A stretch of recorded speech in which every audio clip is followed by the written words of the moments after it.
morning and welcome to Moments with Melinda. I am your host, Melinda Moulton, today I am so delighted to have Win Smith with us. Win, thanks for joining me. Thank you, Melinda. It's wonderful to be with you, even though I'm in Utah, far away. Yes, you are far away, which is why I love to do my interviews on Zoom because I can always get people like you to be on my show. We have a lot to cover today because you have an extraordinary life. So let me share with my viewers a little bit about you. Um, Win Smith was for 28 years the executive vice president of Merrill Lynch, following in his father's footsteps, who was one of the founders of the company. Win stepped down in 2001. He is an entrepreneur, private investor, and was the chair and CEO of Summit Ventures, which owned and operated Sugarbush Resort in Warren, Vermont until 2020. Wynn retired in September of 2020 to pursue many of his passions. In 2022, Wynn was awarded the National Skiers Association's Lifetime Achievement Award, and on December 14th of this year, Wynn Smith was inducted onto the Sugarbush's Wall of Fame. That sounds impressive. That is impressive. You know, and my next question was, it is impressive. You are impressive. So my next question was, you have had an amazing life over your, I believe, 74 years. 75, actually. I'm in the 75. fourth quarter. In the fourth quarter. Okay, 74 years, 75 years on this planet. So let us start by talking about your childhood and Hmm. growing up. You were born and raised in New York, I believe. Yeah, I was, and I was very lucky to be born to older parents. They had been previously married. They each had one son. They were single for many years. And for some crazy reason, when my father was 56 and my mother was 46, they decided to have another child, and that was me. So I was born in New York City in 1949 and grew up there and went to grade school there. And then I went away to boarding school in Massachusetts and college and ended up back in New York when I worked for Merrill Lynch for nearly 28 years. Right. Um, so your father, Win Smith Sr., he was one of the founding members of Merrill Lynch back in the early 20th century. Hmm. And you lost your dad and namesake Winthrop H. Smith Sr. when you were only 11. Talk to us a little bit about how losing your dad at such a young age and how it affected your life and what you remember about him. Well, it was very tough, Melinda. And I was quite young when he got ill with Parkinson's disease, probably around 7 or 8. And they knew very little about Parkinson in those days. They hadn't even developed L-DOPA, so he died very quickly. And unfortunately, in those 3 years from diagnosis to death, I couldn't spend a lot of time with him. He was ill. He was in and out of the hospital a lot. So I have some fond memories, but I really never got to know him. And, I really regretted that my entire life. So most of what I know about my father was through the eyes and the mouths of other people that, knew him very well in both professional and personal life. Well, he must have had an impact on you to follow in his footsteps. Yeah, So he did. And, he was a New Englander. He was a very humble man, very successful, but you would never know it. And he was really liked and loved by very many people. And so I got a lot of stories told to me about him and his values, and that really did shape my life dramatically. So who would you say, losing your dad that young, who would you say had the greatest impact on the choice of your trajectory in your life? Who had the greatest impact? I was lucky to have lots of people. I had some wonderful teachers that I learned from, some teachers that scolded me and put me in my place, but but also gave me a lot of self-confidence. I had a marvelous soccer coach at Amherst College, and he really had an impact. He probably gave me more self-confidence than I've ever had before that. And then at Merrill Lynch, I worked for some remarkable people who were not only good business people, but they were ethical, they were honest, they had a good moral compass. So I was very fortunate to have a lot of people to guide me over the years. Now, what about your mother? Did she have an influence on you? She had a positive and a negative influence. Huh. She doted on me. She gave me unconditional love. She was very generous, but I had a challenge with her because some of her beliefs are not my beliefs today. She was a little bit of a snob. I would say she was a big snob. She would have been called bigoted and racist in today's world, but she was from the South, and you sort of put that in that generation. And so, she married within a year of my father dying, which I was very bitter about. I didn't understand that. And then, unfortunately, my stepfather, who was a very decorated person in his own right, he was captain of the Indianapolis, which was sunk in World War II. He committed suicide in 1968. And so I was pretty angry with her about that. So we had an on and off, love affair, if you will. But she lived to be 95, and she was just a very generous mother. So And, I learned the good and the bad from her. and she was in your life for a long time. So I understand that you had a kidnapping attempt when you were just eight Yeah. years old. I mean, that must have been a shocking and frightening experience for Well, you. I was so young, it was actually a little bit thrilling. Um, but somebody called the school. My father would appear, I think, on the cover of Time magazine, and somebody called the school and said, Mr. Smith has been in a horrible car accident, and Mrs. Smith is rushing to the hospital, and we're coming by to pick up what I was called in those days, Winnie. Well, the school was smart enough to call my mother immediately, and she freaked out, and she got me. And the coolest thing is she hired a private decorator who had a gun. So as a little 8-year-old, I was kind of thrilled to have this guy sitting outside our door with a gun in those days. So you had security at the age of 8. Yeah, for a few weeks. A few Yeah, for a weeks. few weeks. Well, I'm glad that they were not successful for little Winnie. So during your highly successful 28-year career at Merrill Lynch, you were being groomed to take over the company. But in July of 2001, you were overlooked and the board appointed Mr. O'Neill as president. It was just 2 months later that you left the firm. Before you left, you delivered a speech to shareholders that had a profound impact throughout the world. What was the crux of that message, Win? Well, I was one of the 4 executive vice presidents who, theoretically were in contention to be CEO. And if the other two had been appointed, I probably would not have been retired. But the three of us were very different than the person who was selected. He was, very smart. He was certainly very capable, but he had a different view of the world. He didn't have an appreciation for the culture that we thought had made Merrill Lynch. And so I actually retired in 2001. The speech I gave was actually 6 years later. And that was actually when the firm had failed. It had to be taken over by Bank of America. And I felt an obligation to go and, if you will, give a final talk at the shareholders meeting. Uh, O'Neill had been fired by that point in time, or, quote, allowed to resign. And the new CEO allowed me to speak at the annual meeting. And basically, what I did, it was a bit of a eulogy. And what I hadn't recognized at the time is it had been broadcast to all the offices around the world. And so it had a tremendous impact on people. It brought a lot of closure to what people felt but didn't feel they could say during the 6-year reign of terror under O'Neill. And Fascinating. the gist was that Merrill had had this wonderful culture, a wonderful history. It had been thrown away by a person, and unfortunately had to be taken over to be saved. And I wished it well. That's kind of the summary conclusion. Crux of But it. it got a Well, lot of attention. and I'm assuming that he got the support of the board too.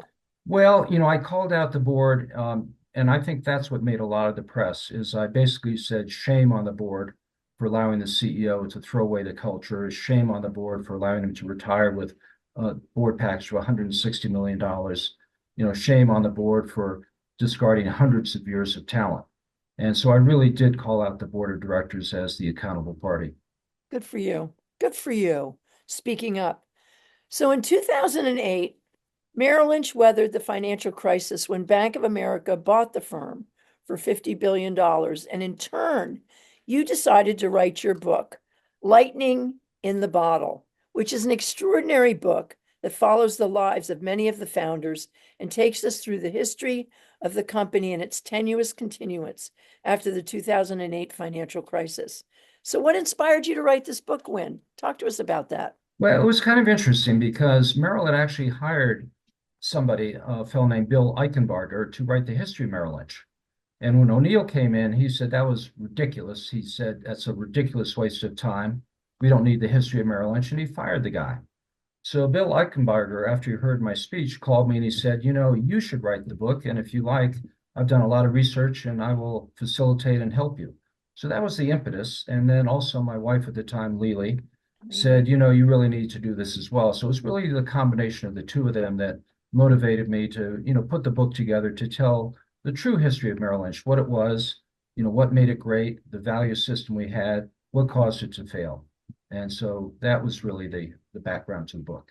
How long And did it take? I did it mostly for, I did it for myself, but I did it mostly for the existing and the former people at Merrill Lynch who really cared so deeply about the firm. It's a fascinating book. I mean, Thank you. I just started the chapter about your dad. Mm. I just got through CEM's story, which is fascinating, and I'm listening to it on audio because my eyes aren't very strong, but it's and I understand that it sold 15,000 copies when it was first released. It was very well received. And, I'd say the 90% of the people that bought it were related to Merrill Lynch in some part, but we got some really nice reviews. I think one of the nicest we got was from The Economist, really appreciated the way that Merrill Lynch democratized the capital markets in the 1940s and made investing available to the average American. Right, and we're going to get into that. But for my viewers, if you're interested in reading Wynn's book, which is really a fascinating story, and it's not too, I love the financial details because I'm kind of a finance person, but it's not so far in the weeds that you can't, get off on it. And I think that probably you can get this at your local bookstore. And if not, I'm sure they would be happy to order it. So thank you for writing this book. Um, yeah, that was one of the things that one of my questions was to talk about William Eggenberger, who was a Pulitzer Prize winning journalist. And back in 2009, when you tried to buy back your dad's legacy and buy Merrill Lynch back, talk to us a little bit about that. Well, it was really Dan Tully, who was the CEO, who I had great admiration for, and Lonnie Steffens and myself. And Bank of America had bought Merrill Lynch, but they'd also bought Countrywide Financial, and they were struggling.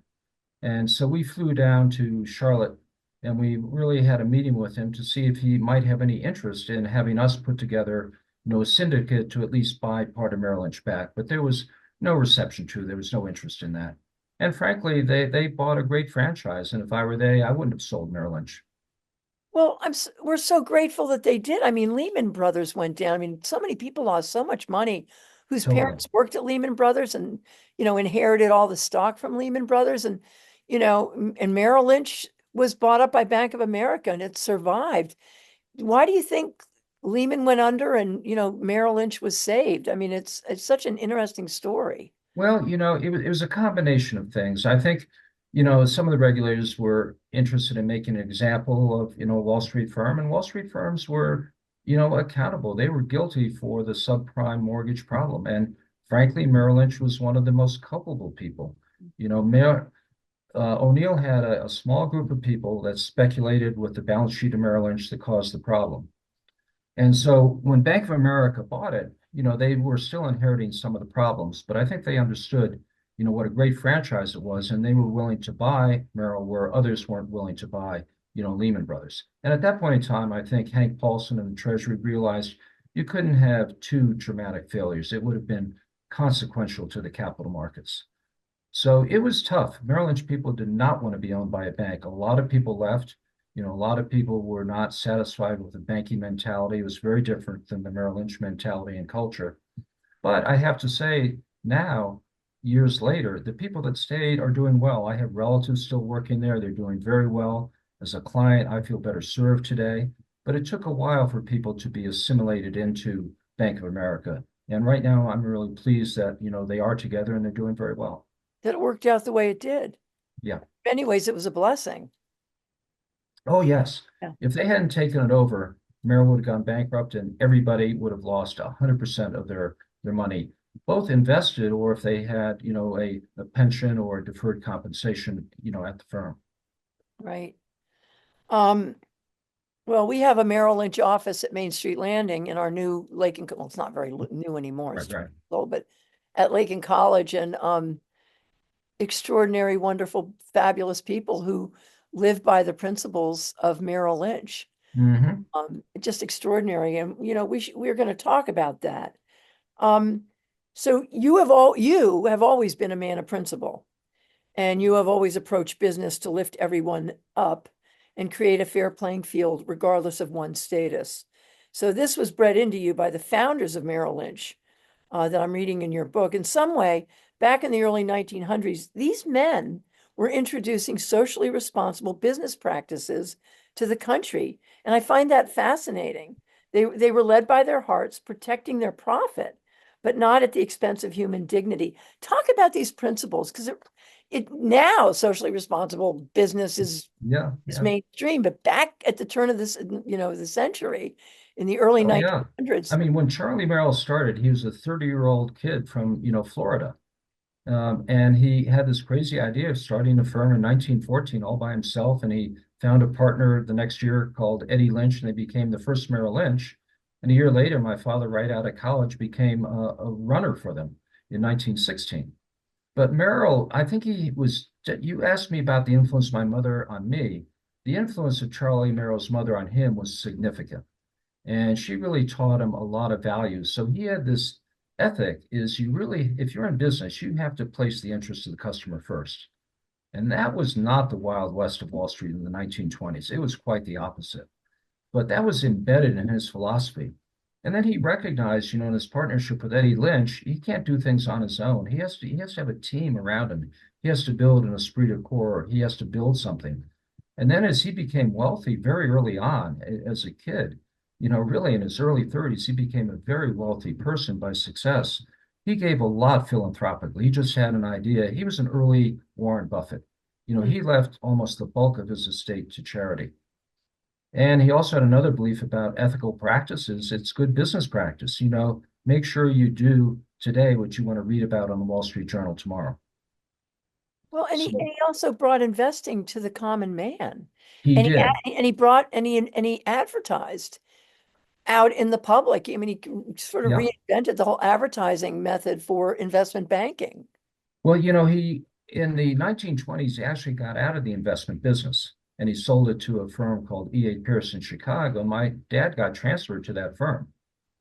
And in the interim, Charlie Merrill got very involved in the retail store business and especially Safeway stores, the grocery business. And so he learned a lot of his, marketing practices and techniques through those 10 years of Safeway that he then brought back to Wall Street. And it was actually my father who approached him in 1930 about coming back into the business and made the biggest sale of his life and said, Charlie, I have an idea, if you want to reinvest. And so they did a lot of analysis. Merrill did a lot of, thinking. And in 1940, they launched the new Merrill Lynch, and Charlie Merrill was the directing partner, and my dad was the managing partner. And so that's how sort of the new Merrill Lynch began when they took Wall Street to Main Street. Was that when it became Merrill Lynch, Pierce, Fenner, and Smith? Not quite. It was You know, originally Merrill Lynch. They did a series of mergers very quickly, 1940, 1941. It was Merrill Lynch and Co., Merrill Lynch, E.A. Pierce and Cassett. Then Merrill Lynch, Pierce, Fenner, and Bean. They bought Fenner and Bean from New Orleans. And then when Alf Bean's son was passed over by my father, who selected another successor to himself, he said, to hell with this, I'm leaving. If you want my name, you got to pay this much money. And the partners voted to let him leave with his name, and they put my dad's name on the firm, unknown to him. It was overnight. He walked in one day, and the firm had been changed to Merrill Lynch, Pierce, Fenner, and Smith. I love it. Well, that's how I knew the firm Yeah. when I was in New York. Well, God, the story, and and it's so just riveting. Again, to my viewers, Catching Lightning in a Bottle by Win Smith. I really encourage you all to read it.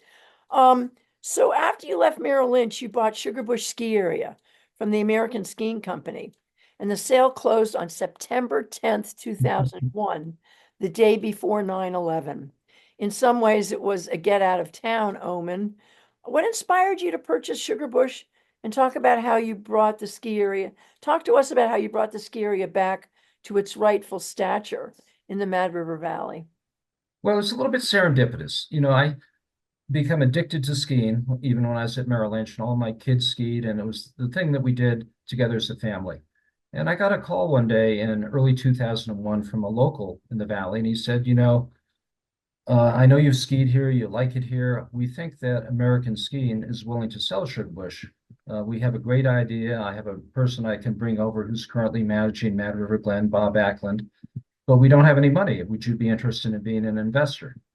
And he said, we have one other person who coincidentally was somebody I knew from Wall Street. He had been our lawyer in his law firm. Then he worked for Merrill Lynch. So we said, that could be interesting if we can buy it at the right price, and we see the business model. So we looked at it, we scrubbed the numbers, and it took us about 6 months.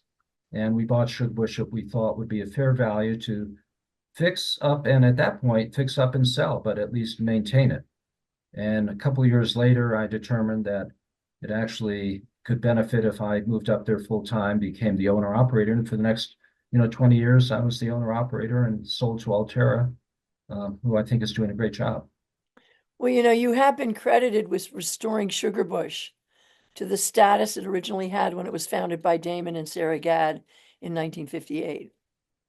Well, I always say to somebody, we bought a company with great bones. It just needed to put a little meat on it because it was the Mascara Mountain back in the 50s. It was a great culture. Damon and Sarah Gadd and Jack Murphy and Lixie Fortna, they really deserve credit for putting together this whole business plan, making it successful. And then it went through, a series of ownerships that everybody added, I'd say positively. There wasn't, something that didn't cumulatively get better about Sugarbush, but under American skiing, he ran into financial difficulties. He really turned his back on Sugarbush. There's deferred maintenance. It was going down. It was losing money. So when I inherited, it was an opportunity to really take something that had basic essence and bring it back to life again. And I inherited a great team, added to the team. And at the end of the day, we were successful enough that somebody wanted to buy it. Extraordinary. Great story. So in 2022, you were awarded the National Skiers Association's Lifetime Achievement Award. And on December 14th of this year, you were inducted onto the Sugarbush Wall of Fame. I know that you are a humble and quiet man, and I know you are not one for pomp and circumstance. But these recognitions, I am sure, were well intended for your commitment to serving your community and its people with vision and compassion. But Do you they were recognize great that? honors. And I think, Melinda, it was maybe nicer for my kids and my grandchildren. It's great for them to see a grandfather being recognized. So I was very appreciative of getting both of those. Yeah, they were great. I was at the one at Sugarbush that happened in December, and it was just really a lovely event. Thank you.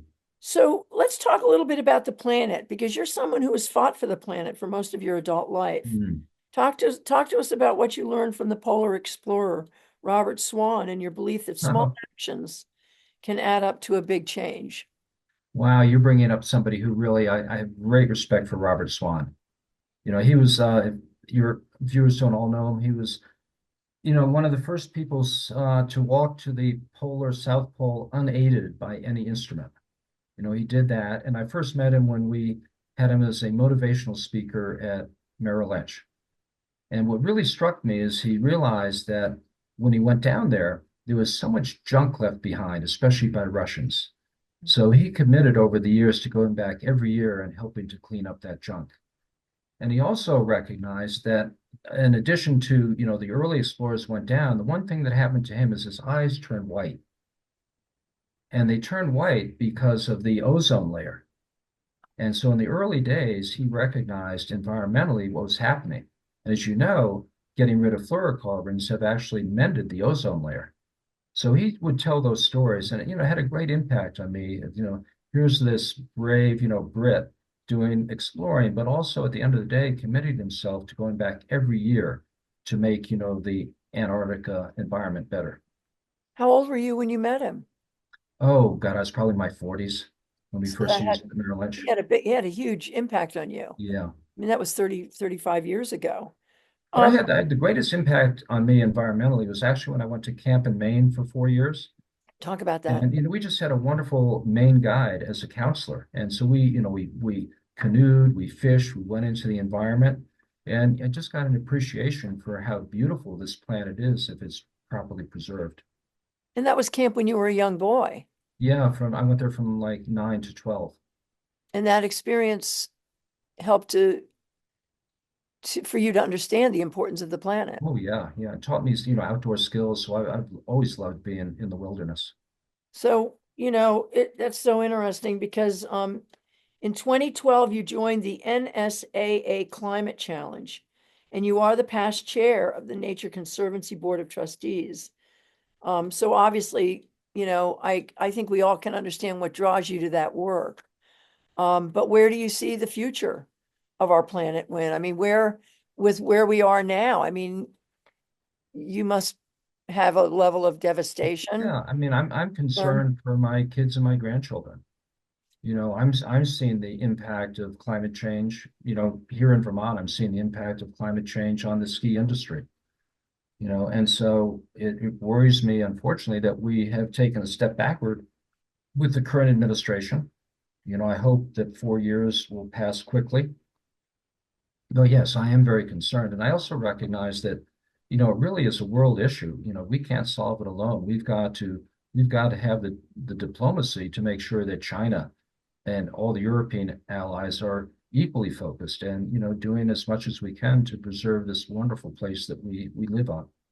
do you spend time over in Europe and in, you know, I spent so much time, Melinda, for 10 years, traveling 65% of the time.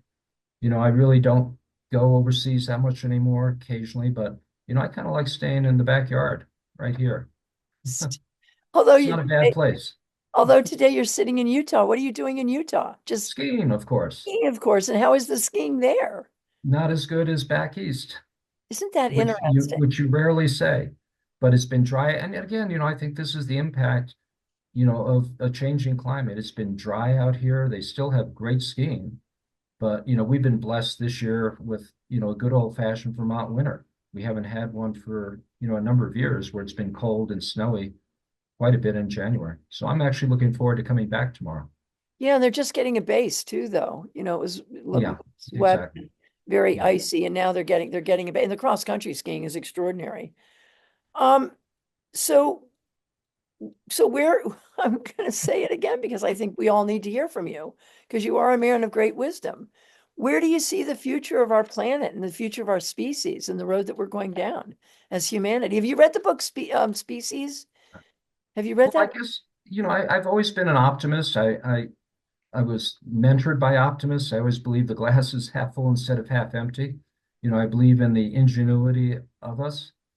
I think that science is going to help a lot. I think none of us really understand artificial intelligence yet. There are pros and cons to it, but artificial intelligence can give us tools to do better things. I think there's more technology coming in terms of carbon capture from the atmosphere. So I think, the solution is going to be a combination of all things. I think there are nature-based solutions. I think there are science-based solutions. I think there are diplomatic solutions, and I think we just have to stay focused. And I think we have to have, the right people taking the leadership to move us forward. So I remain concerned, but optimistic. Do you think we do have the right leadership? In, in the country? Do you, No. Yeah, and I'll say to your viewers, one of my proudest moments at Merrill Lynch was when we fired Donald Trump as a client back in the early 1990s. talk about that just briefly for my viewers. Well, it was he, and I'm not being political, I'm being factual. Okay. He was a bad business person. He had multiple bankruptcies. He built the Taj Mahal, went bankrupt within a year. We represented the bondholders, and one night, as he tends to do, he lambasted personally by name some Merrill Lynch employees as being dumb, stupid, terrible bankers. And the chairman at the time, Dan Tully, called him up and said, "We don't need your business anymore. Take it elsewhere." And he said, "As long as I'm CEO, we will never do business with him." Wow. So that was a brave, and we were the first, but many banks followed suit after that. Well, that's a feather in Merrill's cap for sure. So we have a few minutes left here. I want to talk about, are you concerned about the economy with some of these rollouts and directions of the new administration? Are you I'm concerned about that? Yes, yes, I am. I mean, I think it's a mixed blessing, very honestly. And this is my personal opinion. I'm very concerned about the deficits that are being run up. At some point in time, you have to pay the piper. Mhm. I think there has been, my personal view is there has been too much regulation in certain sectors. So getting that back in balance, I think, is positive. I think the Federal Reserve has done the right job in bringing down inflation. I don't think they should be moving too fast in terms of bringing rates down too far, too fast. I think the corporate profitability is doing well, but the stock market is at an extended level in terms. So I think you need to be cautious, but you also have to look at time horizon. If you're an investor for 40 years, it's very different than if you're investing for the next day. So the people that made their money over time in the stock market have stayed the course. They've dollar cost average. They haven't worried about, a downturn immediately. They've stayed the course and they've done very well. Taught mostly by Warren Buffett. Yeah. So I was going to say, what is your advice for folks on how to weather the storm over the next Yeah. few years? But I think But it really, it's tough to answer because it really, really depends on your personal financial situation. It depends on your time horizon. But I personally think it's now time to be cautious. I am not a fan of crypto coins. I don't understand them. They have no intrinsic value. In my mind, it's a tulips, and but it's environmentally terrible for the it's planet. environmentally terrible. Terrible. Absolutely. Absolutely. So we are in this time together, Win Smith, you and me and my viewers in the state of Vermont and our country and our world. And I'm just so glad that you're one of the people who's here to help guide us. And I so appreciate your time today with me. Well, thank you, Melinda, very much. I Thank you appreciate so it. much, my friend. And to my viewers, I want to thank you for joining me, and I'll be happy to see you soon. Be well and enjoy the sunshine. Bye-bye.